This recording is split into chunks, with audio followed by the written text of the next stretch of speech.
Well, good morning, everybody. It is Talk Visual. Julio Guzman, Demetrius Knowles. We are here to begin with another episode of Talk Visual so we can give you visuals on what it means to be successful through our experience. So today we're going to talk about how to establish a living trust, and we're also going to talk on what a tax deed is and how to invest in tax deeds.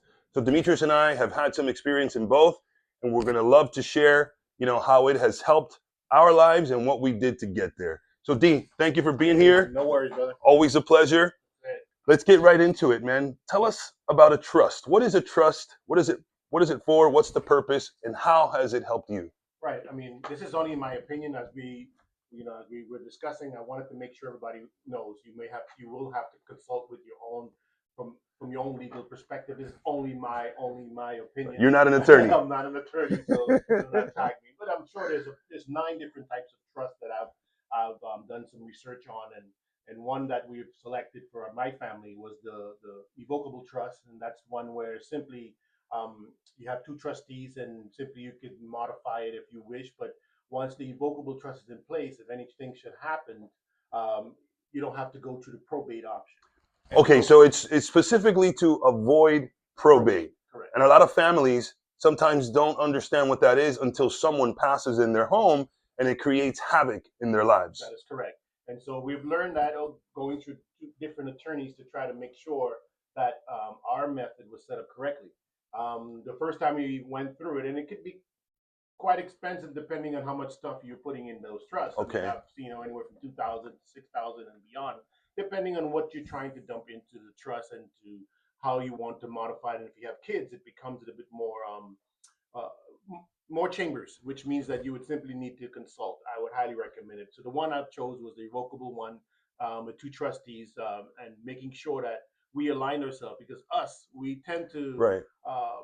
go to the will way of things, and Right. simply anyone could contest the will in the court of law regarding that. So I figured the best thing for my family was to have a revocable trust of the nine different options approximately. If there is more, I'm unaware of, but I think there's nine different ones, and my suggestion would be Okay. to look it up. Let's go through that. So now, did you have to start having assets before you started thinking about a trust, or for the average person that may just be getting started, would that be a good option for them to start thinking of a trust and start figuring out ways to protect their assets? Well, if you've seen the different horror stories of people doing things and saying, I wish this person, if this should they demise, that they had the ability to have their affairs in order, as they always say, Yeah. get your affairs in order. We don't like to talk about will and Right. trust and Right. things, preparing yourself for if you should not be here. What happened? What does life look like for those that's left behind? Right. And I figured the first thing I did that I found to be somewhat of a, I would say a mistake, was to have just a will. Okay. That was been the concern. Okay. Because some people also, when they're planning and the kids are trying to figure out, what if something happens to our parents? The attorney that we've used in the past, John Right. Moss, Right. he told us about a ladybird deed, Correct. which basically means that the parents or the parent is the owner of the property, Right. and you can get on the deed. The heirs can be Correct. on the deed.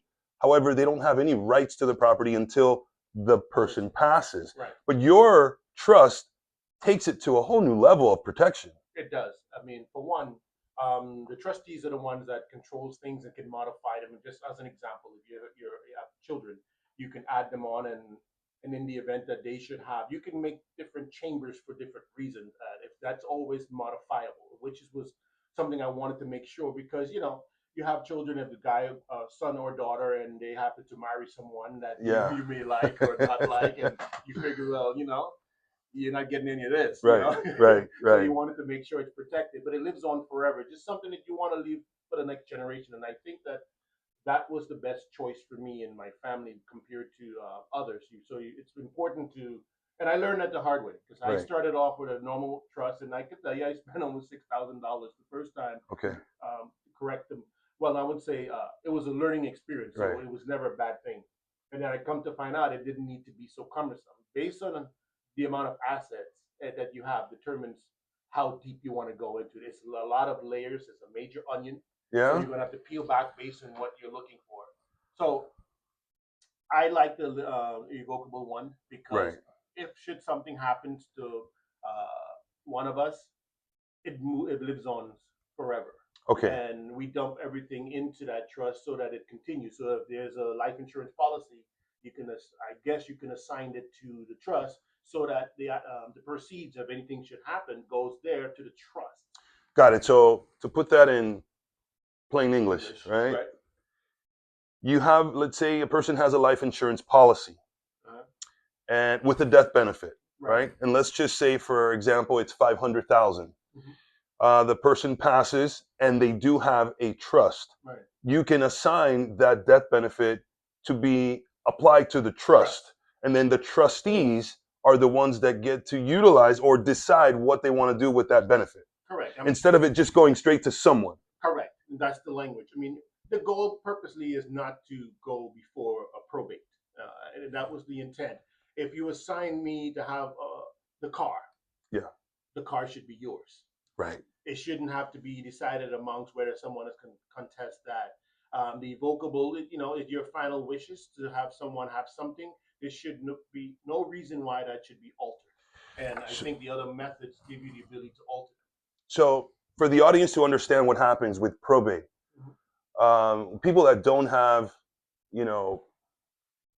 planning in their family, they don't have life planning, they don't have a scheduled set of options when something happens, then probate plays a huge role. Right. And explain probate to the audience. And this is once again, it's only my opinion of experience from others.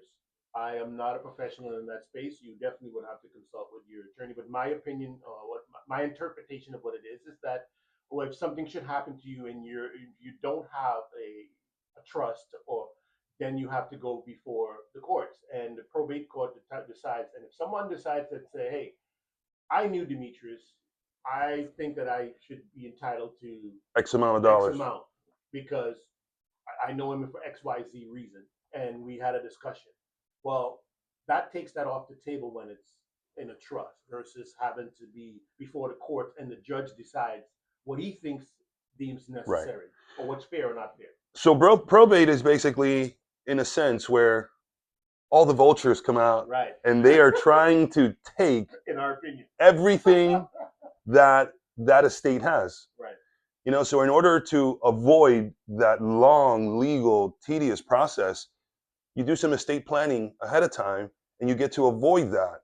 So if somebody does happen to pass, immediately the assets get passed to whoever's in the trust, correct. or however you have your wills and other things set up. So estate planning is important, and I think it's necessary for everyone to start thinking about estate planning, because you never want to be caught in a position where, oh man, I wish I had. Right. And that's the key.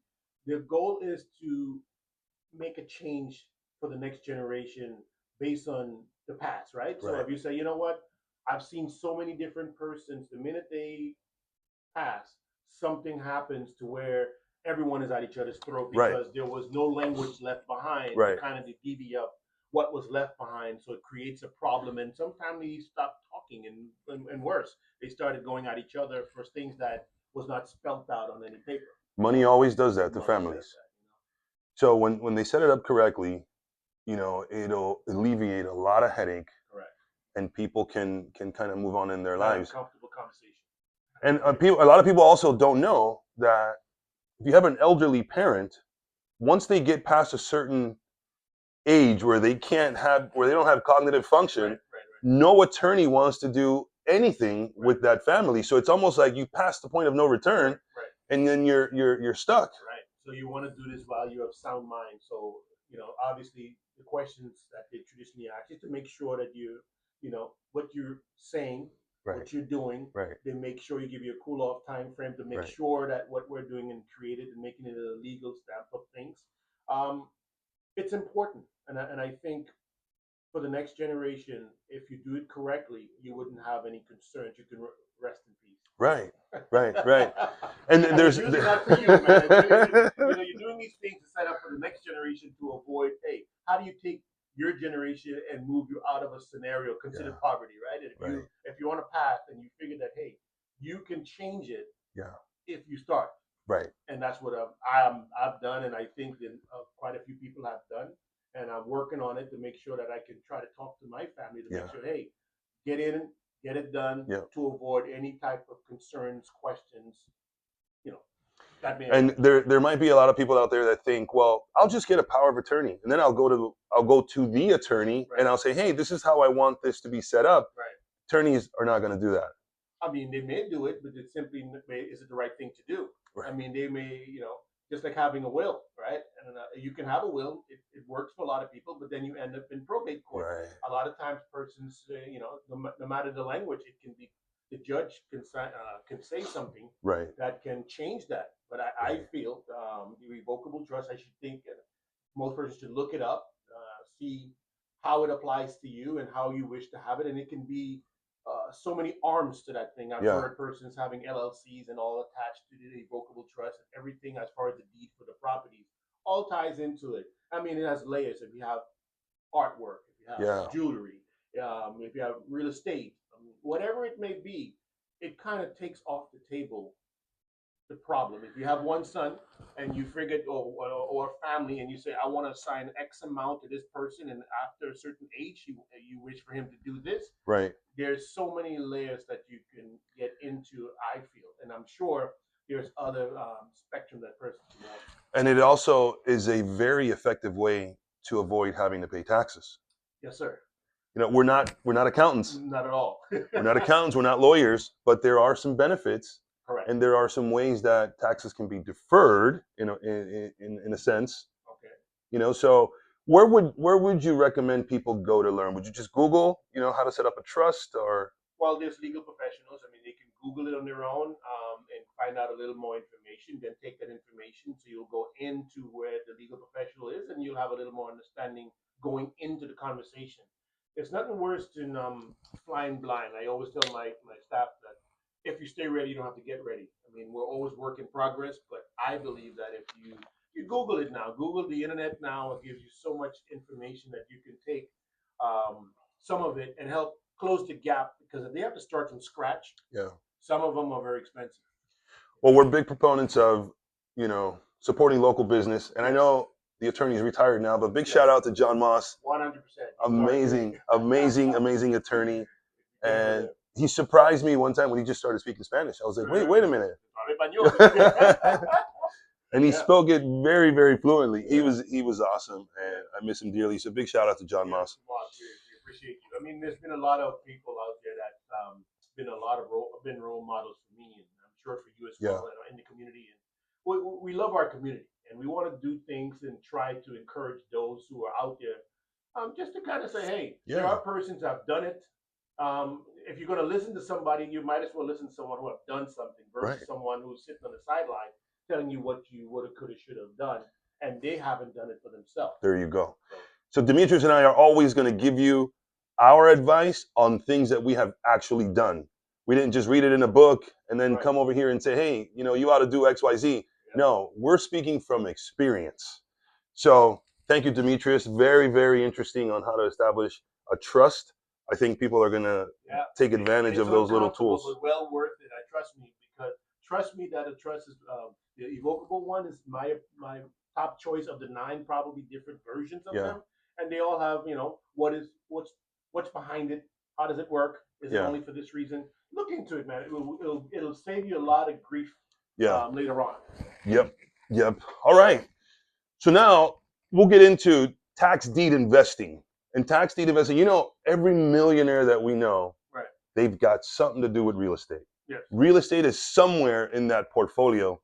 And I try to teach my agents a little bit about everything involved in real estate, so that once they become, successful at helping people, buy, sell, or rent real estate, then they have a small nest egg of their own. They can start investing also in alternative forms of investing. You got the stock market. You got a bunch of things that you can invest in. So one of the niches that I found interesting is tax deed investing. Right. Tax deed investing is a unique, very attractive way where you can invest with very little money down. So first, let me explain what a tax deed is. The county provides services, Right. and the services that the county provide typically comes from property taxes. Right. And in this country, taxes hold the highest lien position. If you don't pay taxes, you're going to get stuff taken away, right? That's what happens. You don't pay taxes, bad stuff's going to happen. So when the county sends out their tax bill in November, and they give you a discount of 4% because they really want to encourage everybody to pay early. So then in November, they give you a 4% discount. In December, they give you a 3%, and so forth and so on. In April, it's delinquent, meaning somebody didn't pay their taxes. The county needs the money to continue to provide services, so they're going to sell that tax amount, and they're going to sell it in what they call a tax lien certificate. So a person like you and I can go on to that auction of the county, and we can buy that certificate. But there's a difference in a certificate and a deed. Real estate people, we want the property. We don't necessarily want, the promise to pay, the promise to pay. But there are investors out there that do that, and they park their money and they pay, this person owed $5,000. There's an investor that'll go and buy that $5,000, and they'll say, I want to earn, 10% interest. Right. And the county starts that process, and when they're selling the lien, the tax lien certificate, it's whoever bids the least amount of interest they want to receive. So somebody says, I want 10%. Another person comes and says, I want 8%. Another person comes and says, I want 4%. The county is going to sell it to the person who wants the least amount. Now, let's just say I was the person that bought that lien. Right. I would need to hold that lien, that tax lien certificate, for 24 months, 2 years. And if the person, the property owner, does not pay that face value plus my interest, then I have the ability to apply for the deed of the house. Now I want the house. But they don't just exchange it. The county has to also put that on the auction block, right? So if the person owed me $5,000 plus whatever interest, let's say they now owe $5,800, whatever that is. So now after 2 years, I apply for the deed, and the county will put me on that auction, right? On that agenda. It's going to say it's going to be sold in August 20th, right? So now, if nobody bids on that $5,800, now the property is mine. But there could be a bunch of investors that might say, hey, I'm going to bid $6,000, or I'm going to bid $7,000, or I'm going to bid the property up to market value. And that's what happens. And all of this takes place online. You no longer have to go to the courthouse and have to know all this information about what's going on, all this inside information. No, you sit at your home, you go to miamidade.realforeclose.com, you create an account, a free account, and you get to participate in these bids in pajamas in your house, right? That's awesome. So tips and tricks, guys. What I started to see was, when the property has a structure on it, a house, a building, something's on it, investors typically bid that up to market value these days, especially here in Miami-Dade County. But what I noticed was, when it's a vacant piece of property, the pool became much smaller, because investors say, I can't rent that. Right. I can't rent a vacant piece of property. Yeah. But being in real estate and knowing our market very well, we know that there's a bunch of development happening down here. So any of those small lots that you find throughout the city, it may not be the type of property that the big developers want, but there's always the smaller developer that wants to build 1, 2, 3, or 4 homes. So, true story here. I bidded just a few years ago. I bidded on a vacant piece of property in the southwest section of Homestead. You own some properties out there too. So I bidded on a vacant piece of property in Southwest Homestead. It's 4,800 square feet, and it was selling on the auction for $5,800. I said, you know what? I'm gonna bid $5,900, right? Just $100 more. Right. I win the bid. Wow. I was excited. You've got to go to downtown and pay that in cash. You cannot finance those. Right. So you go to downtown the next day, you pay in cash, and they give you the deed right then and there. They give you a certificate of title right then and there. You are now the owner of that property. I was talking to my wife and I said, hey, I think maybe we ought to build something on here, build a small house. And she's like, you got a lot of things going on. Why don't you just sell the property? Because we noticed that there was a lot of, small developers and big developers coming to homes. I ended up selling that property for $60,000. And I didn't do anything. I didn't do anything to the property. So then I said, okay, there is a niche here. So I noticed that the pool of investors gets a lot smaller when it's vacant piece of property. Now, all you got to do is when it's vacant, just determine if you can build. Get a construction loan. You can get a construction loan, or if you can build. And if you can build on the property, you will have a number of people that would want to buy that property from you. And you can probably, if you get lucky sometimes, you might get that under $10,000 that you can upsell for 80, 90, 100,000. So obviously there's some research that's got to be done. But again, Demetrius and I have done this, and this research, we're happy to provide you with the information, because you got to make sure that, the property doesn't have any liens, because you're buying the property as is, the way it is, with whatever problems it has. So you want to make sure the property doesn't have $100,000 lien. And if it does, there are ways that you can mitigate those liens too. But then you got to go into the code and you got to do your lien search. You got to do some things. So there's a process on how to research these things and how to position yourself correctly so that you can have that ability to get the properties that make the most sense, that you can turn around and either develop yourself or you can flip it to someone else. And all of this is legal. This is all legal stuff. By the way, we'll never tell you anything illegal. We're always going to give you our opinion. Consult with your, just consult. It's important for everyone to know that there's things you can do, and there's so many different avenues, so many different things to tax stuff and being able to legally do things to get it done the right way. And then that's what we're about. We're trying to make sure that when we move on, we leave it better than we meet it. That's right. That's right. And we want to at least want to help those along the way that we can potentially help. But again, consult. You can ask us questions. We, to the best of our ability, we'll try to answer it. We'll always be upfront with you to let you know, hey, you might want to do this. Here's what I've done. Here's what I think you could do. Here's what I suggest. But you always would be in that same ball of wax. Consult. So, but Julio, man, that's a lot of great information. And good. I think that, as we our podcast grow, we want to make sure that the audience that's listening know that we're here for your help, and we're here to communicate back and forth. We want to make sure our local community know that there's some good guys out there that have done it. Yep.